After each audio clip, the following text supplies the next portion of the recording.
은혜의 말씀입니다. 풍랑이 있는 갈릴리 바다는 어떻게 보면 인생을 배우고 신앙을 배울 수 있는 모습이라 생각이 되어집니다. 늘 비유로 말씀드리지만은 이 세상은 바다요, 우리의 인생은 항해하는 조각배다 그랬어요. 이 인생이라고 하는 것은 순풍의 돛을 달고 출발을 하고 순풍의 돛을 달고 움직이는 것 같지만은 나도 모르는 사이에 큰 풍랑을 만날 수가 있고 눈물 골짜기를 만날 수가 있다는 거예요. 오늘 본문 37절 말씀에 보니까 큰 광풍이 일어나며 그랬어요.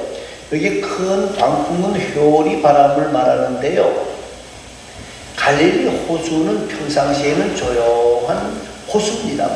여기가 한 16km 정도밖에 안 되니까요. 길어봐야 몇 킬로밖에 남북이 20몇 킬로밖에 안 되니까요. 그렇게 아주 넓은 호수도 아니. 근데 문제는 뭔가 하면 여기가 해발이 아니라 해저 200입니다.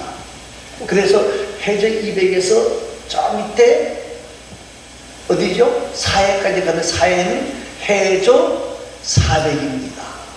그런데 이 갈릴리 바다 호수 위에 바로 뭐가 있는 거냐면 헐몬산이 있어. 한 2700인가 그렇습니다. 그러니까 갑자기 거기서 바람이 내려 불면은 바다에 큰 풍랑이 일게 되어졌다 그럽니다. 그래서 이 풍랑을 만나게 되어지면 오늘 본문에 있는 것처럼 침몰일보 직전까지 이르게 되어지고, 그래서 제자들도 풍랑으로 인하여 우리가 죽게 되어졌습니다 하고 고백을 하는 모습을 봅니다. 우리 인생도 이런 풍랑을 만날 수가 있다는 거예요. 안 만나야 되지만 이런 풍랑을 만날 수가 있다는 거예요. 이 풍랑을 만났을 때의 중요한 것은 뭡니까? 어떻게 성숙하게 대처하느냐 하는 문제라는 거예요.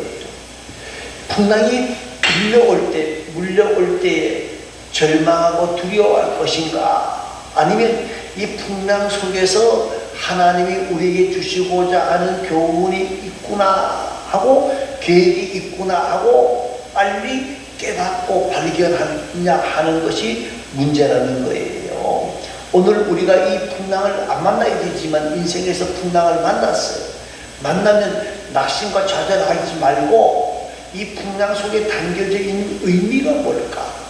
하나님이 나에게 요구하시는 계획이 뭘까 생각한다 그러면 우리는 영원한 하나님의 나라에까지 안전한 항해를 할 수 있지 않겠는가 생각을 합니다. 자, 그러면 오늘 본문에 있는 말씀을 봅니다. 35절과 36절을 같이 봅니다.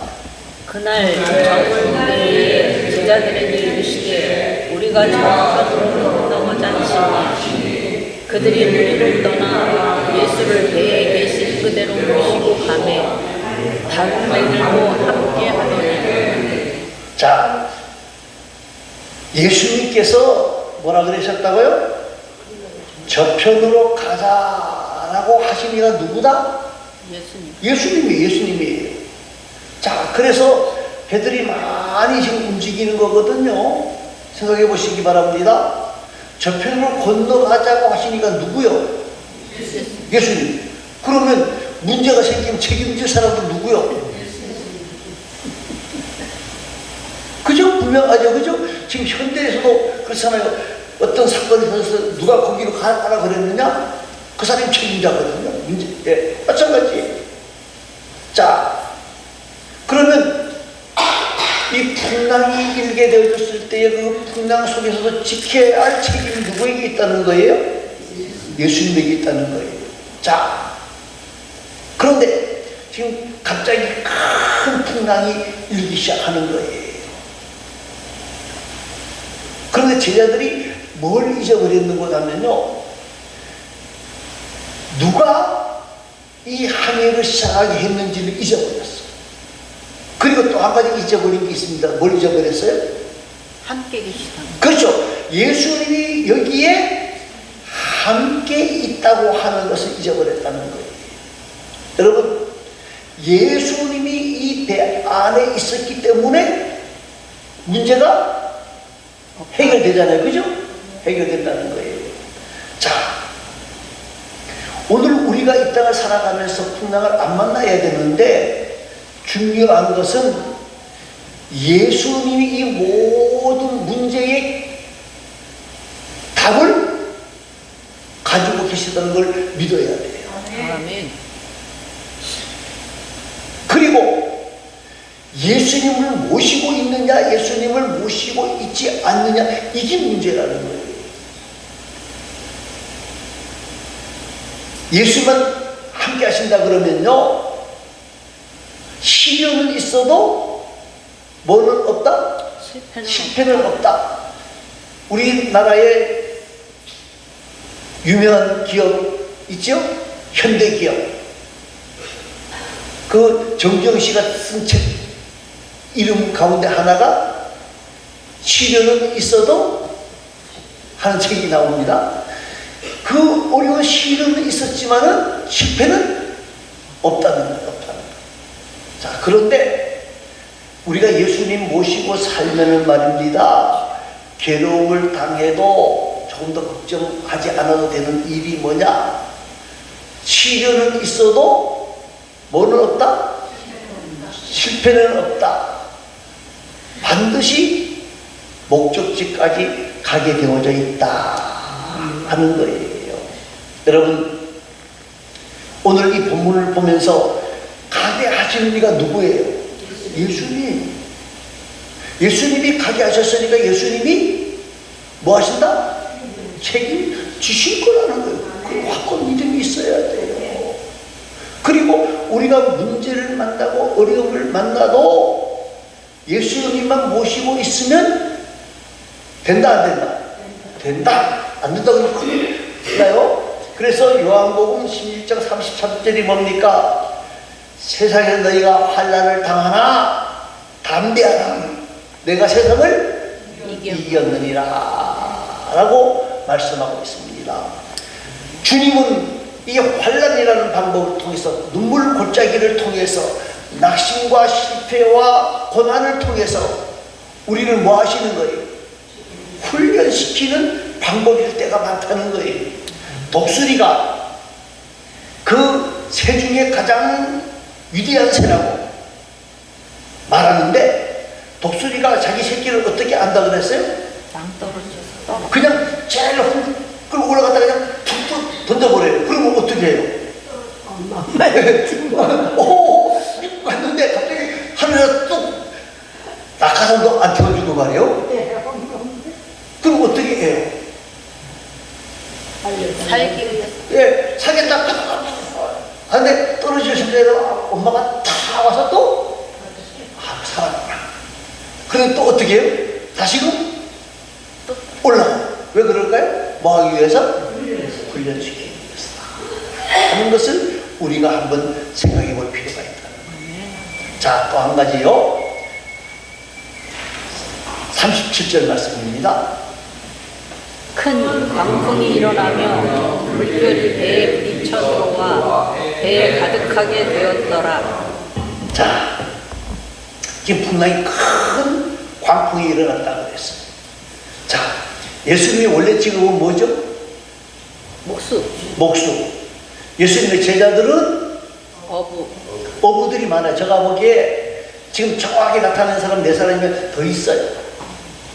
한 반수는 뭐 하던 사람이다? 고기 잡는 사람들, 어부예요. 그러면 이 갈릴리 호수에 대해서 정확하게 잘 알고 있는 사람들이 누굴까요? 예수님의 제자들이에요. 자, 큰 광풍이 일어났어요. 그러면 이 제자들이 자신들의 경험과 지혜와 노력으로 문제를 해결하려고 지금 애를 쓰고 있는데 해결이 된다, 안 된다? 안 되는 거예요. 지금 배에 점점 뭐가 오기 시작한다는 거예요? 배에 들어와 배에 가득하게 되어졌다라. 그 말은 이제 배가 오르륵 하고 가라앉기 일보 직전이었다, 그 말이에요. 자, 무슨 말이고 하면요, 인생의 폭풍은 우리 힘으로 잠재울 수 있다는 거예요, 없다는 거예요?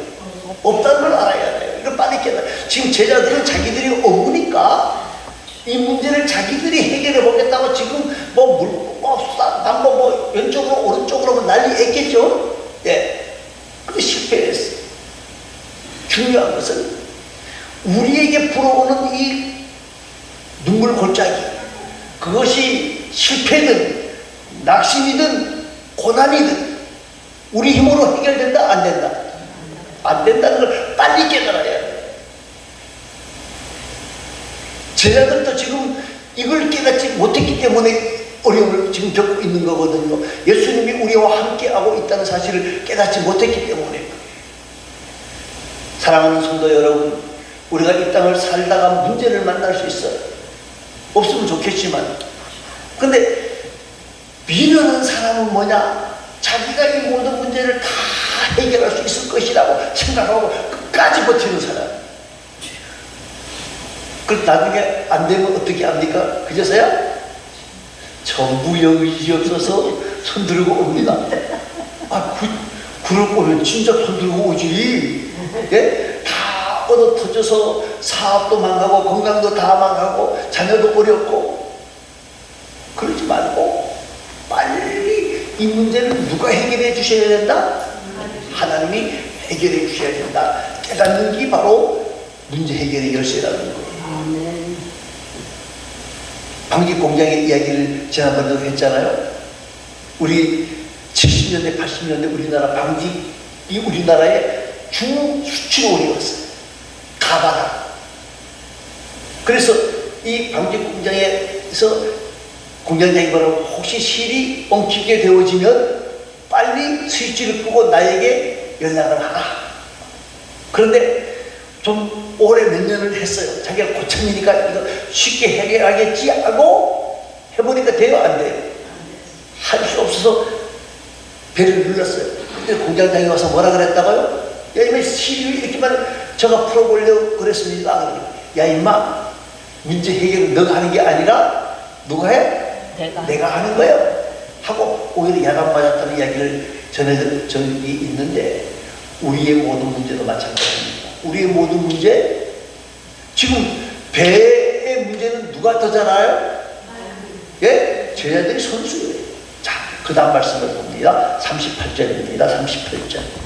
예수께서 우물에서 물개를 메고 주무시더니 제자들이 깨우쳐 이르되 선생님이여, 우리가 죽게 될 것을 돌보지 아니하시나이까 하니. 자, 지금 그런데 이 배에 물이 가득하게 차서 지금 침몰 직전인데 예수님은 뭐 하신다는 거예요? 자빠져 자고 있어요? 아니, 이게 상식적으로 이해가 되는 말씀입니까? 여러분, 왜 하면요, 그 배가 제가 보기에 이 우리 교회보다 컸을까요, 작았을까요? 작았어요. 아마 반도 안 됐을 거예요. 이 정도면요, 그 당시는 이 반만 해도요, 이 반만 해도 그 당시는 꽤 큰 배예요. 풍랑이 일게 되어서 지금 물이 어떻게 돼요? 배로 막 쏟아지는데, 그 배를 물이 쏟아지는데 예수님이 뭐하고 계셨다고요? 지금 예수님이 너무너무 피곤해서, 예? 그냥 쿨 주무시고 계신 거예요. 비가 쏟아지는 것도 모르고 물이 들어오는 것도 모르고. 저는 그렇게 안 봐요. 이거는 배에 물이 쏟아지기 시작하면요, 엄청나게 쏟아지는 거예요. 자, 예수님은 지금 제가 보기에 그래요, 잠처하고 계신 거예요. 아니요, 왜냐 그러면 이게 물이 파도가 쳐들어오면 배 위로 왔다 갔다 한다고요. 근데 그 물을 다 뒤집어 쓰고 잠을 잔 정도면 정말 실신하게, 다른 좋은 표현이 실신하기 전에는 그거 가능하지 않아요. 그럼 예수님이 왜 가만히 중신처럼 가만히 있었을까요? 제자들의 믿음을 보시려고. 예, 잘하시네. 언제 너희들이 나를 찾을 것인가 하고 기다리고 계신다는 거예요. 여러분, 인생의 거친 풍랑을 만났을 때에 그 풍랑을 이기는 가장 좋은 방법은 뭐예요? 예수님 빠른 시일 내에 예수님을 찾아가는 거예요. 아멘. 여러분, 인생의 환난이 클수록 인간의 방법을 버리고 무슨 방법으로 해야 돼요? 하나님의 방법, 신앙적인 방법으로 나가야 된다는 거예요. 자, 이제 그 모든 문제를 해결하려고 애쓰던 제자들이 지금 38절에서 뭐라 그래요? 선생님이요, 우리가 죽게 된 것을 돌아보시지 아니하시나이까.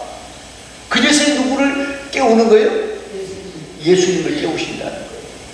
여러분, 환난이 크면 클수록, 사망의 음침한 골짜기에 들어가면 들어갈수록 우리는 누구와 가까워져야 돼요? 예수님과 가까워지고 예수님께 알아야 된다는 거예요. 그래서 시편 50편 15절을 우리가 아주 자주 인용합니다. 뭐죠? 환난 날에 나를 부르라. 내가 너를 건지리. 내가 나를 영화롭게 하리라. 그랬어요. 여러분, 도우림이 없는 인생들을 의지하지 말고 누구에게 호소해야 돼요? 예수님에게 호소해야 돼요. 호소해야 돼요. 예수님 앞에 나와 엎드려야 돼요. 이게 문제 해결의 열쇠예요. 다른 방법이 없어요. 해보세요. 다른 방법이 있는가? 예수님 앞에 엎드려야 된다는 거예요. 느닷없이 불어닥치는 이 광풍노도를 어떻게 이길 수 있느냐? 예수님과 함께 하시면, 예수님이 함께 하시면 넉넉하게 이길 수 있다는 거예요.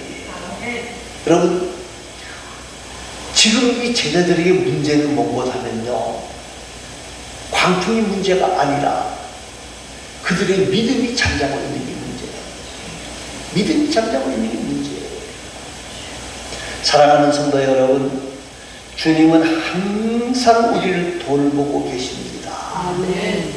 자, 그런데 문제는 무엇하면 우리의 믿음에 문제가 있는, 영적인 눈이 문제가 있고 영적인 귀가 문제가 있는 거예요. 영적인 귀가 막혀 있어서 뭐 하지 못해요? 듣지 못하는 거예요. 우리를 향하여 우리의 이름을 부르시면서 기다리시는 그 주님의 음성을 듣지를 못하는 거예요. 우리 영적인 눈이 막혀 있어서 문 앞에 지금 대문이 있는 대문을 두드리기만 하면 되는데 두드리지 않고 어떻게 해요? 예? 예. 문을 두드리를 못하는데 문제가 있는 거예요. 문제가 있는 거예요. 사랑하는 성도 여러분, 오늘 저와 여러분이 말입니다, 이 본문 짧은 것 같지만은요, 문제 해결의 열쇠는 누가 가지고 계시다?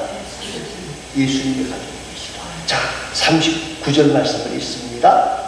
예수께서 깨어 바람을 부르시며 바다더러 이르시되 잠잠하라 고요하라 하시니 바람이 그치고 아주 잔잔하여지더라. 어떻게 됐어요? 지금 풍랑을 만나서 침몰 일보 직전이었어요. 그런데 예수님에게 맡겼더니까 예수님이 어떻게 하셨더라? 바다를 예? 잠잠하라, 고요하라, 딱 두 마디 하셨어요.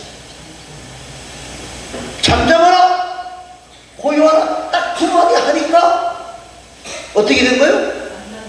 모든 문제 해결되어졌어요. 사랑하는 성도 여러분, 오늘 저와 여러분이 이 본문에 우리에게 주고자 하는 가장 큰 의미가 뭔가를 깊게 생각해 보시기 바랍니다. 예수님이 그 풍랑 속에서 주무시고 있었던 것이 아니라 제자들이 언제 나를 깨울 것인가, 나를 찾을 것인가 기다리고 계셨다는 사실을 발견할 수 있기를 바랍니다. 그렇다고 하면 우리도 문제가 있을 때에, 어려움이 있을 때에, 예? 실패든 고난이든 낙심이든 우리의 문제를 해결해 주실 이는 누구밖에 없다? 예수밖에 없다. 이것을 빨리 깨닫고 예수님 앞에 나와 엎드려 예수님에게 우리의 형편을 아뢰, 그리고 그 응답을 만나, 도우심을 만나고 역사를 만나는 우리 모두가 되어질 수 있기를 간절히 소망합니다. 오늘 본문에 있는 말씀 생각하면서 기도하고 주보에 나와 있는 6가지 기도 제목 다시 한번 기도하도록 하겠습니다. 다 같이 통성으로 기도합니다.